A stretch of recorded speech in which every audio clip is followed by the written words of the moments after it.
Welcome back, Dunlop family. Today we finish the story of the Tale of Despereaux. Chapter 49. What do you want, Miggery Sow? Again, reader, we must go backward before we go forward. We must consider for a moment what had occurred with the rat and the servant girl and the princess down in the dungeon before Despereaux made his way to them. What happened was this. Roscuro led the Pea and Mig deep into the dungeon to hide to a hidden chamber, and there he directed Meg to put the princess in chains. Gore, said Meg, she's going to have a hard time learning her lessons if she's all chained up like. Do as I say, said Roscuro. Maybe, said Meg, before I lock her up, her and me could switch outfits so she could start in already with her being me and me being a princess. Oh, yes, said Roscuro, certainly a wonderful idea, Miss Miggery. Princess, take off your crown and give it to the servant girl. The Pea sighed and took off her crown and handed it to Meg, and Meg put it on, and it slid immediately right down her small head and came to rest quite painfully on her poor, abused ears. It's a biggish thing, she said, and painful like. Well, well, said Roscuro. How do I look? Meg asked, smiling at him. Ridiculous, he said. Laughable. Meg stood, blinking back tears. You mean I don't look like a princess? She said to the rat. I mean, said Roscuro, you will never look like a princess, no matter how big a crown you put on your tiny head. You look exactly like the fool you are and always will be. Now, make yourself useful and chain the princess up. Dress-up time is over. Meg sniffed and wiped at her eyes and then bent to look at the pile of chains and locks on the floor. And now, princess, he said, I'm afraid that the time of your truth has arrived. I will now tell you what your future holds. As you consigned me to darkness, so I consign you, too, to a life spent in this dungeon. Meg looked up. Ain't she going upstairs to be a serving maid? No, said Roscuro. Ain't I going to be a princess then? No, said Roscuro. But I want to be a princess. No one, said Roscuro, cares what you want. As you know, reader, Miggery Sow had heard this sentiment expressed many times in her short life, but now, in the dungeon, it hit her full force. The rat was right. No one cared what she wanted. No one had ever cared. And perhaps, worst of all, no one ever would care. I want, cried Meg. Shh, said the princess. Shut up, said the rat. I want, sobbed Meg. I want. What do you want, Meg? The princess said softly. Shouted Meg. What do you want, Miggery Sow? The princess shouted. Don't ask her that, said Roscuro. Shut up, shut up.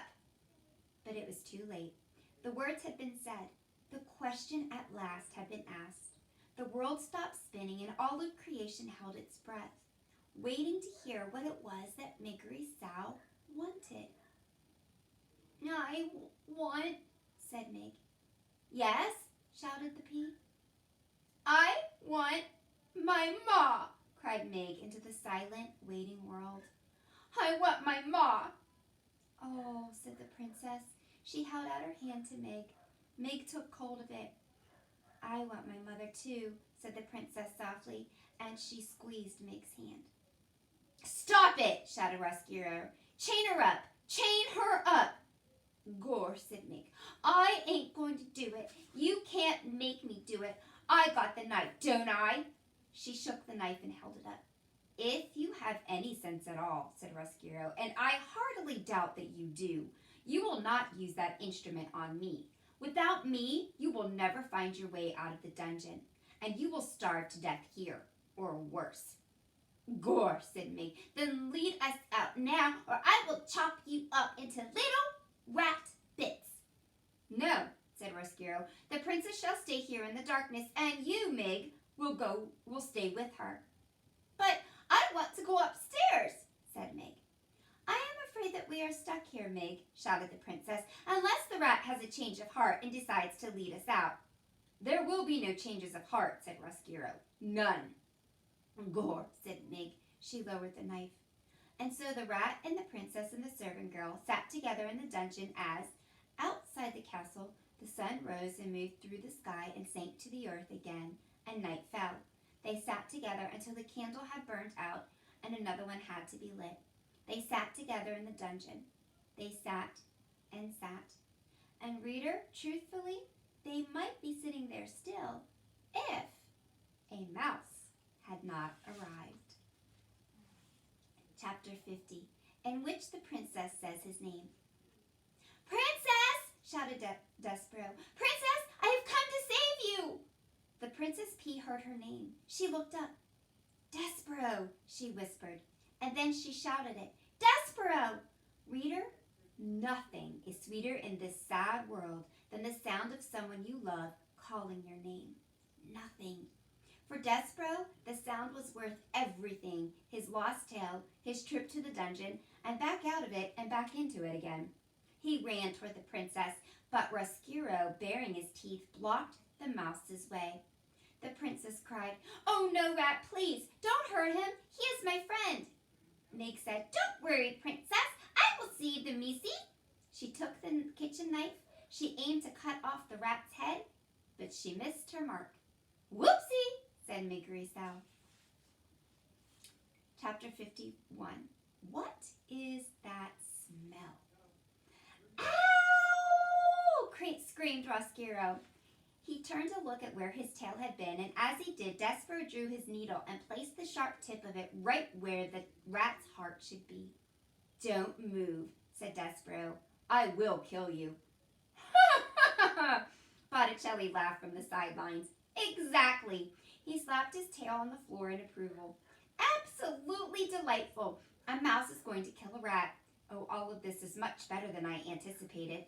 I love it when mice come to the dungeon." Let me see," said the other rats, pushing and shoving. "Stand back," Botticelli told them, still laughing. "Let the mouse do his work." Despereaux held the trembling needle against Roscuro's heart. The mouse knew that as a knight, it was his duty to protect the princess. But would killing the rat really make the darkness go away? Despereaux bowed his head ever so slightly, and as he did so, his whiskers brushed against the rat's nose. Roscuro sniffed. "What is that smell?" he asked. "Mousy blood," shouted one rat. "Blood and bones," shouted another. "You're smelling tears," said Botticelli. "Tears and thwarted love." "Exactly," said Roscuro. "And yet, there's something else." He sniffed again, and the smell of soup crashed through his soul like a great wave, bringing with it the memory of light, the chandelier, the music, the laughter, everything. All the things that were not, would never, could never be available to him as a rat. "Soup," moaned Roscuro, and he began to cry. "Boo!" shouted Botticelli. "Sss!" hissed the other rats. "Kill me," said Roscuro. He fell down before Despereaux. "It will never work. All I wanted was some light. That is why I brought the princess here, really, just for some beauty, some light of my own." "Please," shouted Botticelli, "do kill him. He is a miserable excuse for a rat." "No, Despereaux," said the princess. "Don't kill him." Despereaux lowered his needle. He turned and looked at the pea. "Boo!" shouted Botticelli again. "Kill him! Kill him! All this goodness is making me sick. I've lost my appetite." "Gore!" shouted Meg, waving her knife. "I'll kill him!" "No, wait!" said the princess. "Roscuro," she said to the rat. "What?" he said. Tears were falling out of his eyes and creeping down his whiskers and dripping onto the dungeon floor. And then the princess took a deep breath and put a hand on her heart. I think, reader, that she was feeling the same thing that Despereaux had felt when he was faced with his father begging him for forgiveness. That is, P was aware suddenly of how fragile her heart was, how much darkness was inside it, fighting always with the light. She did not like the rat. She would never like the rat. But she knew what she must do to save her own heart. And so, here were the words that the princess spoke to her enemy. She said, "Roscuro, would you like some soup?" The rat sniffed. "Don't torment me," he said. I promise you, said the princess, that if you lead us out of here, I will get cook to make you some soup, and you can eat it in the banquet hall. Speaking of eating, shouted one of the rats, give us the mouse. Yeah, shouted another, hand over the mouse. Who would want him now, said Botticelli. The flavor of him will be ruined. All this forgiveness and goodness. Blech. I, for one, am leaving. Soup in the banquet hall? Roscuro asked the princess. Yes, said the pea. Really? Truly, I promise. Gorse, shouted Mig. Soup is illegal. But soup is good, said Despereaux.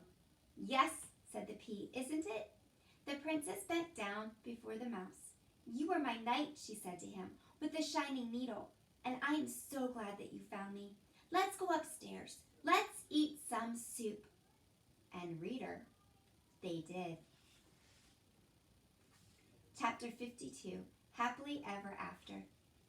But the question you want answered, I know, is, did they live happily ever after? Yes and no. What of Roscuro? Did he live happily ever after? Well, the Princess Pea gave him free access to the upstairs of the castle, and he was allowed to go back and forth from the darkness of the dungeon to the light of the upstairs. But, alas, he never really belonged in either place. The sad fate, I am afraid, of those whose hearts break and then mend in crooked ways. But the rat, in seeking forgiveness, did manage to shed some small light, some happiness into another life. How? Roscuro, a reader, told the princess about the prisoner who had once owned a red tablecloth, and the princess saw to it that the prisoner was released. And Roscuro had the man up out of the dungeon and to his daughter, Mig.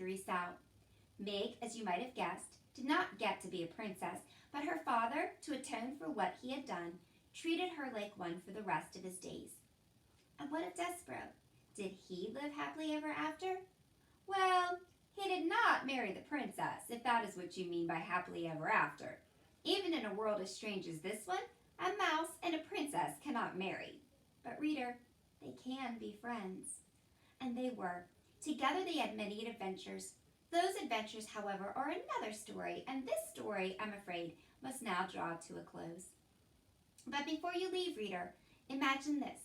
Imagine an adoring king and a glowing princess, a serving girl with a crown on her head and a rat with a spoon on his, all gathered around a table in a banquet hall. In the middle of the table, there is a great kettle of soup. Sitting in the place of honor right next to the princess is a very small mouse with big ears. And peeking out from behind a dusty velvet curtain, looking in amazement at the scene before them, are 4 other mice. Mon Dieu, look, says Antoinette. He lives, and he seems such the happy mouse. Forgiven, whispers Lester. Cripes, says Furlough.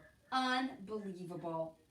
Just so, said the Threadmaster Hobbs, smiling. Just so. And reader, it is just so, isn't it? The end. There's a note here from the author. Do you remember when Despereaux was in the dungeon, cupped in Gregory the jailer's hand, whispering a story in the old man's ear? I would like it very much if you thought of me as a mouse telling you a story, this story, with the whole of my heart, whispering it in your ear in order to save myself from the darkness and to save you from the darkness too. Stories are light, Gregory the jailer told Despereaux. Reader, I hope you have found some light here. The end. And that was The Tale of Despereaux by Kate DiCamillo. I hope you liked it. You better come back tomorrow. I've got another good book for us. All right, I sure do miss you, and I wish we could all be reading together in my chair in our classroom as one big happy Dunlop family. But until then, until we can all be together again and I give you big hugs, let me tell you that I love you and I miss you. I'll see you tomorrow. Bye-bye.